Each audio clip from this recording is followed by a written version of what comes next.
नहमदुहु व नुसल्ली अला रसूलिहिल करीम अम्मा बाद बिस्मिल्लाहिर्रहमानिर्रहीम। मुअज़्ज़ज़ नाज़रीन किराम और सामिईन इज़ाम, अस्सलामु अलैकुम व रहमतुल्लाहि व बरकातुहू। नापाक कपड़ों को पाक करने का तरीक़ा क्या है?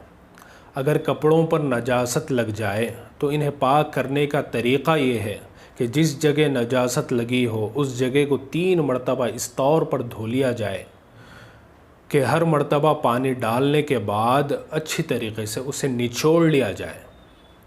इस तरह 3 मरतबा कर लेने से वो कपड़े पाक हो जाएंगे।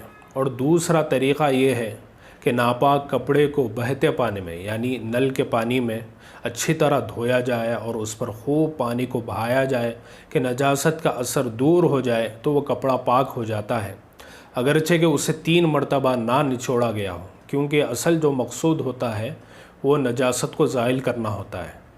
यानी आपने नल खोला और नल खुलने के बाद में जहाँ पे कपड़े पे नजासत लगी हुई है उस जगह को अच्छी तरीक़े से साबुन से या सर्फ़ के ज़रिए से अच्छी तरीक़े से रगड़ते हुए उस नल के पानी में खूब नल के पानी को बहाया जाए, यहाँ तक कि जो नजासत का असर है वो दूर हो जाए। और इस वक्त तक आप उस पानी को बहाते रहें जब तक कि आपको ये यकीन हो जाए कि जो नजासत उस कपड़े पर लगी हुई थी वो नजासत ख़त्म हो गई है। उस वक्त तक आप पानी को बहाते रहें। इस तरीक़े से कर लेने से वो कपड़ा पाक हो जाता है।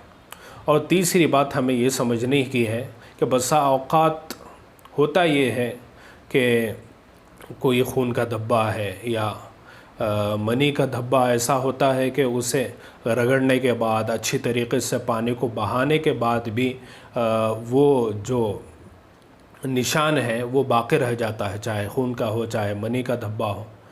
तो अब क्या करना चाहिए? क्या वो कपड़ा पाक कहलाएगा या नहीं कहलाएगा? तो देखिए, अहादीस में और अहादीस के ज़रिए से फ़िक़्ह की किताबों में यह बात मौजूद है कि जहाँ पे जिस कपड़े पे नजासत लगी हुई थी उस कपड़े को आपने साबुन के ज़रिए से और सर्फ़ के ज़रिए से अच्छी तरीक़े से धोने के बावजूद भी जो खून का निशान है या मनी का जो धब्बा है फिर भी वो नहीं गया, लेकिन जो उसकी बदबू है, जो उसकी नजासत है वो ख़त्म हो गई है, तो शरीयत ये कहती है कि उस निशान के बाक़ी रहने की वजह से अब वो कपड़ा नापाक नहीं कहलाएगा, बल्कि क्या है, वो कपड़ा पाक ही कहलाएगा। और अगर वॉशिंग मशीन के ज़रिए से कपड़े धोने हों तो उसका तरीक़ा ये है कि धोए जाने वाले कपड़े अगर पाक और नापाक दोनों तरह के हों तो उनके धोने के 3 तरीक़े हैं। एक तरीक़ा तो ये है कि जिन कपड़ों के बारे में ये यकीन है कि ये पाक हैं इन्हें पहले धो लिया जाए और उसके बाद में नापाक और मशकूक कपड़ों को धो लिया जाए। दूसरा तरीक़ा ये है कि जो कपड़े नापाक हैं उनमें नापाक जगह को पहले अलग से 3 मरतबा अच्छी तरीक़े से धोकर और निचोड़ कर या नापाक हिस्से को जारी पानी में यानी नल के पानी में अच्छी तरीक़े से धोकर या अच्छे तरीक़े से पानी को बहाकर पाक कर लिया जाए। फिर तमाम कपड़ों को वॉशिंग मशीन में धो लिया जाए। तो इस सूरत में दोबारा वॉशिंग मशीन में 3 मरतबा धोना या बहुत ज़्यादा पानी को बहाना ये ज़रूरी नहीं है। तीसरा तरीक़ा ये है कि पाक और नापाक कपड़े सब एक साथ धो लिए जाएँ और खंगालते वक्त तमाम कपड़ों को 3 बार पानी डालकर निचोड़ लिया जाए, तो ये कपड़े पाक हो जाएंगे। बहरहाल मुअज़्ज़ज़ नाज़रीन किराम, ख़ुलासे कलाम ये है कि अगर कपड़े नापाक हैं या पाक और नापाक कपड़े दोनों मिला दिए हैं तो इन्हें पाक करने का तरीक़ा ये है कि 3 मरतबा पानी से अच्छी तरीक़े से धोया जाए और हर मरतबा निचोड़ा भी जाए।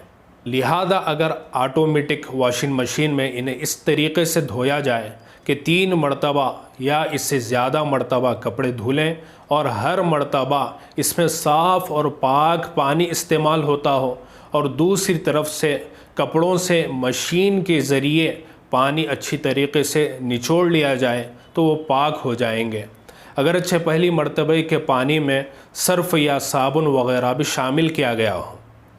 बहरहाल मुअज़्ज़ज़ नाज़रीन किराम, जदीद ऑटोमेटिक वॉशिंग मशीन में ये सहूलत मौजूद होती है कि जितनी मरतबा कपड़े की धुलाई मकसूद होती है तो उसे सेट कर दिया जाए, तो मशीन इतनी मरतबा नया पानी लेकर کپڑے کو اچھی طریقے سے دھو کر ہر مرتبہ نچوڑ دیتی ہے، لہذا اگر 3 مرتبہ یا اس سے زیادہ مرتبہ دھلنے کی سیٹنگ کر کے کپڑے دھوئے جائیں تو آٹومیٹک واشنگ مشین میں ناپاک کپڑوں کو دھونے سے ناپاک کپڑے پاک ہو جاتے ہیں۔